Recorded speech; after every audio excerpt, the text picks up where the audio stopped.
Binge or Purge?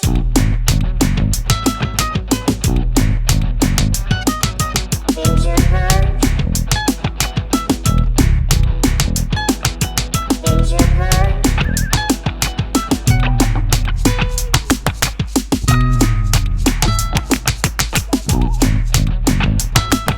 Hello and welcome to Binge or Purge streaming reviews. I am your host, Dimo. My co-host is Joe Taylor. This is episode 58. Welcome back, man, as always. Good to see you, Joe. Yeah, you too. Hey, I have a quick question for you. What happened to Quibi? Did that just come and go? It's still out there. Is it? I mean, it gets mocked daily on Twitter. Oh. No one has come up to me anywhere and been like, "Hey, man, did you watch that Quibi show?" That person does not exist. No, I saw some ads and I was like, oh, Reno 911, I'd like to see that. And then I just forgot about it. So did they stop advertising or what? I think it's a bomb. Really? I mean, If we're not reviewing it, really, does it have any cred? Does it even exist? Exactly. If a tree falls in the woods, does our podcast exist? Before we get started, though, I've got some good news. Oh, good news sounds real welcome right now. What do you got? We have a guest. I heard, yeah. I watched this movie last week. This is an indie that went to Netflix called Rich Kids, and we are lucky to have writer-director Laura Summers on the phone with us. Hi, Laura. Hi. Thank you guys for having me. Well, thank you. We both have seen the movie and liked it a lot, and I heard about it through Film Independent, so I know a little bit more about it and how. I mean, it was a very small-scale project, obviously, but it sure didn't look like it. Thank you. That's when you get really talented people that agree to come on board to make your vision happen. So I'm super lucky. Yeah, and you had a great cast, too. Now, most of the actors you used, or maybe even all of them, were pretty fresh faces, right? Yes. A lot of them were from Houston. Some of them have had a couple of guest starring roles on television. And some of them just had high school theater experience. None of them had ever been in a feature film before, and definitely not, starring roles like they all had.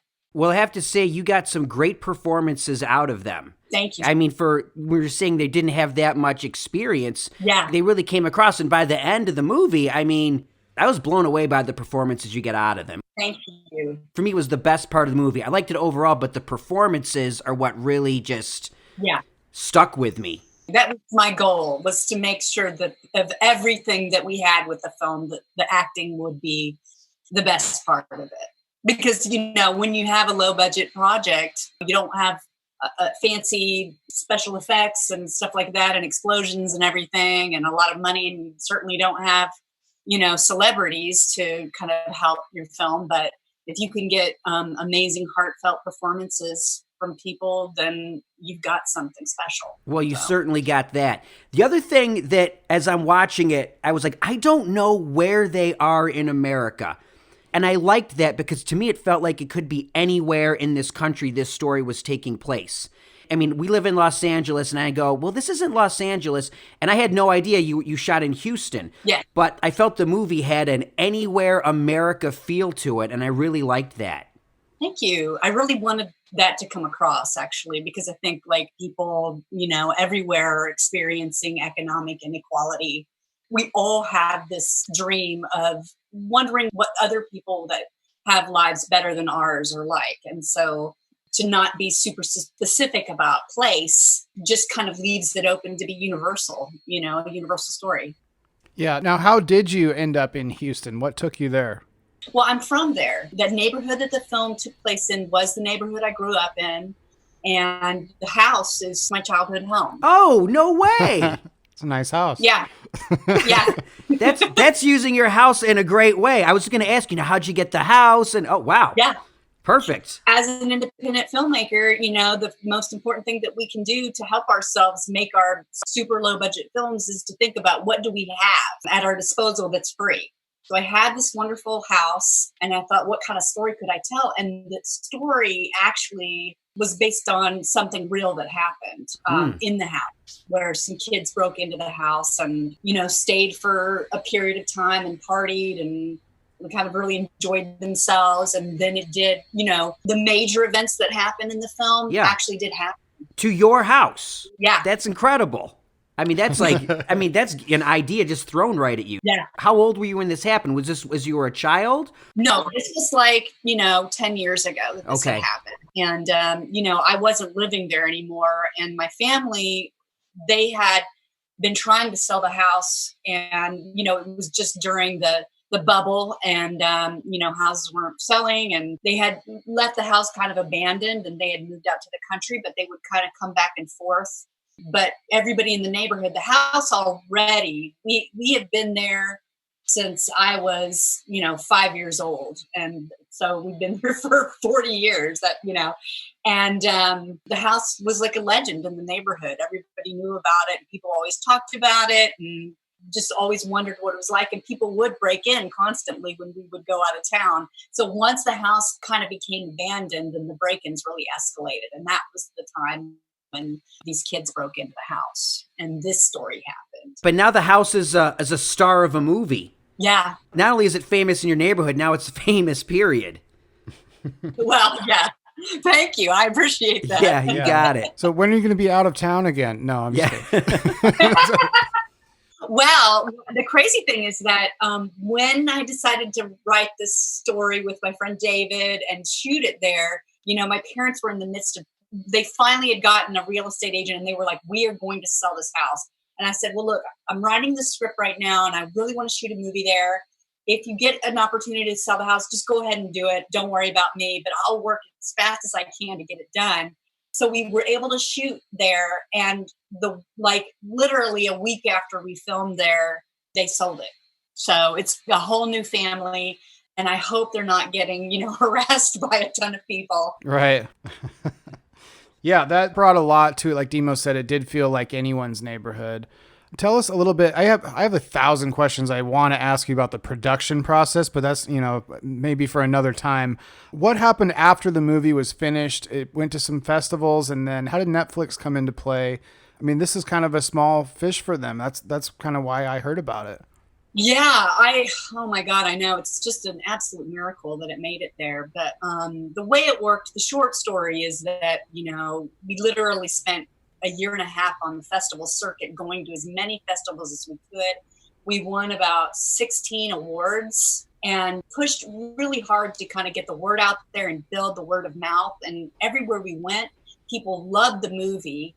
And I just was knocking on doors, trying to find a sales agent. And then also I started knocking on doors of executives of larger production companies. And in fact, I got an executive at one of the major studios. I got his email and I said, if you truly care about Latinos, representation in Hollywood, then I'd really like you to look at my film. I don't think it's necessarily a film that you guys would distribute, but I'd love for you to see the actors in this movie so they'll be on your radar and maybe you could find a place for them in some project that you're going to do in the future.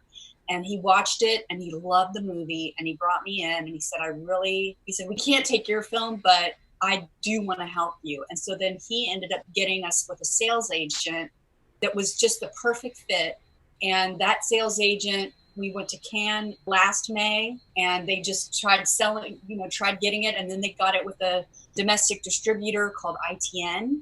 And then ITN took it to AFM last November. And that's where they sold it off to Netflix. So, we got released in February, a week before the show Hentified, which I don't know if you guys have seen, but that's a kind of similar, it's all Latino cast. It's a Netflix series. And so I have a feeling that Netflix saw Rich Kids and thought, that would be like a good partnership between those two films, because once you finish binge watching Hentified, you're going to need another Latino youth show to watch. Right. They just can recommend Rich Kids. You know what I mean? So, and it's been amazing because my cast has gotten so much fan mail from people, just lots of messages on Twitter and Instagram, just about how much they love the movie. And these are the young Latino viewers who are on Netflix, who we didn't find when we went to the film festivals. And I thought, God, those are the people that I really want to get to, because this movie is for them. I mean, you can't reach a bigger audience than Netflix right now. Right? I know. That's it. If you want your movie to be seen, I mean, it's great to get a theatrical distribution. Everyone wants that. But For an independent movie to get on Netflix, boom. That's what you want. It's just incredible. Every day, I just can't believe it, Speaking again about your kind of young, sort of inexperienced cast, do you feel like working with actors who are earlier in their careers? Because, I mean, we've worked with, complete non-actors before versus people who have spent 2 decades in acting class. Did you feel like that brought some extra honesty to the film? I think so. Yeah, I really enjoy working with that age group because I think they've had a little bit of experience, like I said, like maybe with theater in high school or something, or maybe they've done a couple of things here or there, but they're so fresh and they're excited and they're just so open-hearted. You know what I mean? They haven't been jaded by life yet. And so Give them time. Yeah. Exactly. Keep them away from LA. Yeah. Don't let them come to LA. One of them has moved to LA since the film. He is doing incredible. The young man who plays Carlos, Ulysses Montoya. Okay. Right. He moved here and within a month got a manager. He was already on Better Call Saul. He actually did, I'm not going to say who, but he did audition for an Oscar-nominated director and had a chemistry audition for that person. Oh, great. So he's doing really good, Isn't that incredible? Yeah. So back to that. Yeah, I love their open-heartedness and their willingness to give it everything that they have. I think like a person who's a little bit more experienced, including myself, like we want to work, but then we want to end our day at the 12-hour mark and go home to our families. We've got stuff going on. We don't necessarily want to live our film 24/7, but they were always on set. Even if they weren't called that day, they wanted to be there and be with each other. You know what I mean? They fell in love with each other and they became best of friends and they were always pulling pranks on each other on set. And it was just the greatest experience of their lives and my life. You know what I mean? Like to be able to be with them and witness them. That's great. Well, it seemed like it was probably a fun set. I mean, a lot of it was party scenes, so I imagine it was fun to shoot and hang out. Only teenagers would steal Midori Sour and try to get drunk on that. That's actually inspired by my best friend and I when we were probably 12 years old. We broke into her mother's liquor cabinet and stole the Midori and acted like we were drunk. Yeah. Wow, you had to have a lot of that to get any kind of buzz going, I would imagine. Yeah, it never happened. No. Are we drunk? Are we drunk? You know what I mean? But that was just a little nod to her. And she was so excited when she saw that moment. She was like, ah, it's us. Oh, no, it spoke to me. Believe me, I've been there. Definitely. Good. What are you working on now? What's up next? Well, I'm working on gaining my quarantine 15. Who isn't? No, well, I did spend last year developing a elevated sci-fi zombie script that actually has the same kind of social issue themes that Rich Kids have. And I had hooked up with a producer from another rewrite project that I had done, and we just really enjoyed working together and wanted to do something together. And so I reached out to this sci-fi writer that I loved, and we managed to convince him to write a script. So we did that, and we were actually just about to start taking it out to see if we could get a co-production team to come on board. Mm-hmm. Everything kind of shut down, and we kind of talked about it and decided that it just wasn't a good idea to go out right now because nobody can pull a trigger. We need somebody that's ready to go, But I'm really excited about this film. I grew up loving horror films and sci-fi. I'm right with you. Yes. Oh my God. As this whole stuff has been going on with the pandemic, it has been crazy just looking at how our film relates to what people are doing right now. And this is just really teaching me so much that if we do get the opportunity to make this film, I'm going to just bring everything that we're going through right now into that story. And it's insane, Once that new film is out there, will you come back and talk to us again? Oh, you bet. Yeah, absolutely. For sure.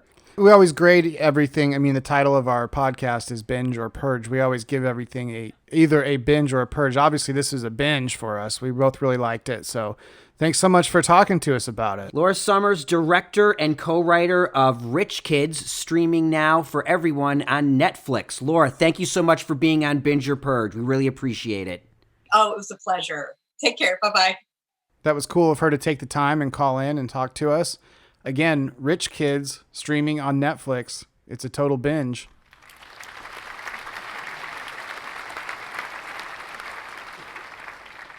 Okay, real quick, I've got something I want to mention that Jess actually told me about. The Lenox Hill docuseries that I liked so much put out a bonus episode that they shot during the COVID stuff, because that was one of the things I mentioned about the series, is that it all took place prior to like February. So it would have been really interesting to see how that hospital handled the COVID pandemic stuff. Well, they gave us that, and that episode, not surprisingly, is fantastic. You did watch it. Yeah, I did. It was actually one of the best episodes. I mean, because the stakes were the highest. I was going to say, it must have a real sense of urgency. Yeah, it was really interesting. I mean, these guys that typically do elective neurosurgery or non-emergency neurosurgery were like covering the phones and stuff. I mean, they really had to all hands on deck over there in New York. So it was great. I mean, I gave it a binge last time, but I'll give it one more if you'd like. Sure.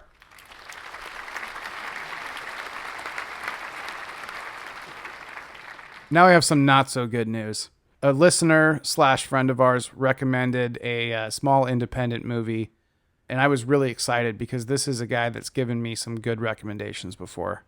This wasn't one of them. So pretend you're a movie executive. I'll pitch you this. Okay, you like Kevin James, right? From Grown Ups and King of Queens.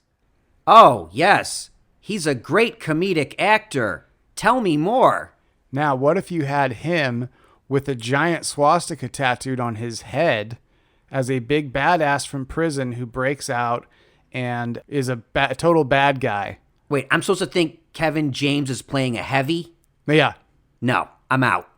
I'm out, man. Wait, He's a comedian. Wait, I have more. Joel McHale's in it.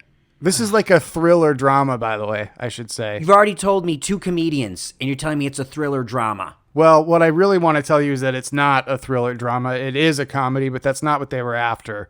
This was awful. It's called Becky. It's on Amazon. I had to actually rent this thing for like $3 or $4. You paid money? Yeah, I didn't know. I mean, this guy's given me good recommendations before, but he really screwed me on this one. Also, as a general rule, and I know we break our rules all the time, but we try not to recommend things that people have to pay for. Well, it'll be free soon. By the time this airs, I'm sure it'll be free or gone completely, hopefully. Anyway, if you think that Kevin James can carry a thriller, or you buy him as a white supremacist that broke out of prison and is terrorizing Joel McHale and his family, then this is for you. Otherwise, this is not for me. Well, I don't know who it's for, but I mean, the fact that it just landed on Amazon like our movie did, I mean, nobody would take it. So I don't know. This is Becky on Amazon. The poster looks cool. You might like both those guys that I mentioned. And actually the girl that plays the lead, her name is Lulu Wilson. She's good. I mean, there's plenty of things that are not awful about this movie, but the script and the casting just tank it. Just skip Becky, please. Purge.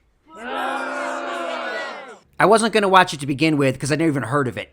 Well, yeah, there's a reason. But now if I'm scrolling around and I come across it, I know, stay away from Becky. Well, it had 3 writers. That's always a bad sign. Oh, yeah. I like a movie with 1 writer and they 5 have a vision. Do you know what I mean? As opposed to like, okay, we got to go through the script doctors and, I get story credit. By the time you get to the end of it, you're like, it's not what it started out as. Ours had 5 writers, to be fair. Ours did have 5 writers. But that's exactly the point you're trying to make, I think, so. Yeah. More writers, more mess. All right, let's get back to me here. Yes, please. All right, I have a new Netflix original series. It's 10 episodes, though actually only 9, and I'll get to that in just a moment. It's History 101. I saw a poster for this. It looks kind of cool. It's kind of cool. It's little bites of news, like little history nuggets. Okay, each episode is about 20 minutes long. You can cruise through these. I watched them all in one sitting. I was like, all right, I'm just going to burn through these. Like I said, 10 episodes, but only 9. It literally goes from 8 to 10. And you're like, where's 9? So I looked up on the internet, and there's a whole episode about AIDS that is not there. It's been canceled. Somehow. Like it lists it. If you go on IMDb, it lists episode 9. But when you go to Netflix, it's gone. Now, serious question, do you have like parental controls on your Netflix or something? No. I have no parental controls. All right. None of that. And this is a very PG show. There's nothing. This is just pure news stuff.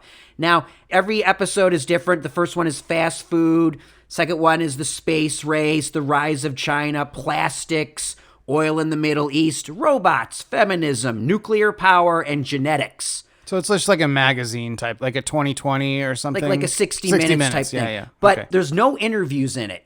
It's all archival footage and infographics. So like Ken Burns or something. No. Ken Burns has interviews and voiceovers. This has one woman that narrates, and it is primarily infographics, man. I mean, pie charts and graphs and just the Empire State Building holds 8 million gallons of oil. And if you multiply that times 10,000, that's how many people died in the war in Iraq. It's all this like Is one of these buttons a snoring graphics. button? That equals 80 billion. This is kind of good. Look, here's the thing. You can do 20 minutes. Now, they're not all fascinating, but I did find the one about plastics and the rise of China and their economic prowess to be pretty interesting. Also, the genetics one was kind of cool, and nuclear power. I thought the space race was kind of whatever. It's basically how the United States competed with Russia during the Cold War. Nothing mind-blowing here and stuff that it's like a little refresher of history. And it's done by this British company, but like I said, with an American voiceover. And look, it's interesting. If you find something that piques your, I want to know more about like oil in the Middle East and the history of how, Europe basically divvied up the oil in the Middle East, and no one in the Middle East knew what they were doing, and then finally they got wind of it, and that's where all our problems come from. Okay. Also, oil plays into plastics because plastics is developed from oil. They're all kind of connected in a weird way because guess what? So is life. Life and history of the world is all kind of connected. Okay. I know you're bored by this. Hey, you know what? Seriously, my 12-year-old nephew does online social studies classes for school. I'll bet we could get you the login. You could watch that. Okay, fine. You know what? If you want just a little refresher on something of how a nuclear reactor works, watch this. Okay. And it does pose like, are these things good? Don't, he's shaking his head at me right now, everybody. Like, I want to be done with this. I'm just saying it does like pose like, are these things good? Are these things bad? It's like nuclear power, great. Nuclear power, bad. It leaves it up for interpretation.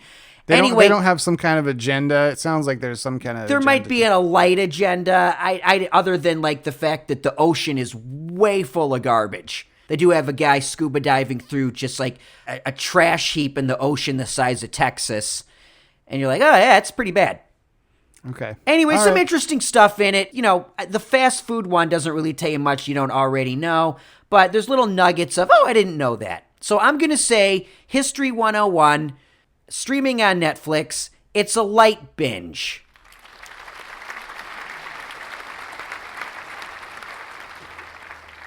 Now, this could end up being like one of those things where I'll watch a couple of them and then I'll accuse you of underselling it next week. So I'm sure. We'll see. I'm sure you're like, hey, man, it was great. Like, isn't that how it always works? I have a nugget for you, and then you pish-posh it.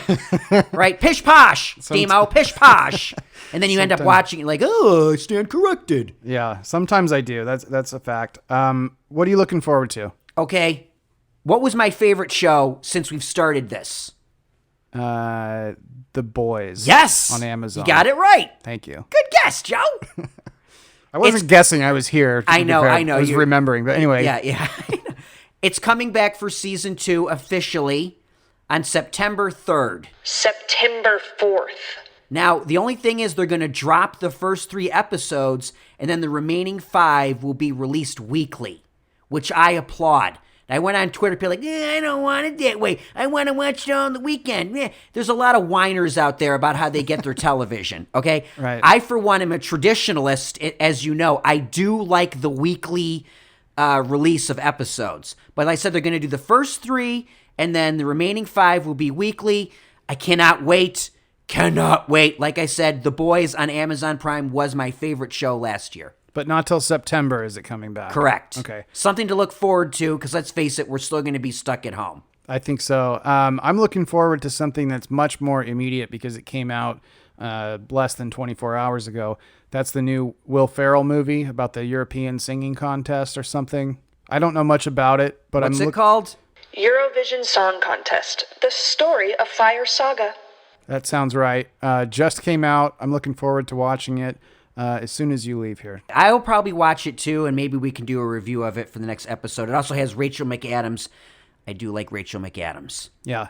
Oh, and one other thing we should mention, when we were interviewing Laura Summers, she talked about a show called, she said Gentrified. I'd never heard of spelled that. with a G. Like, I would probably pronounce it Gentrified. It's probably incorrect. So Gentrified on Netflix, she said was really good. And we both agreed that she has pretty good taste. So maybe that's worth checking out too. Right on. All right, let's get out of here. Yeah, man.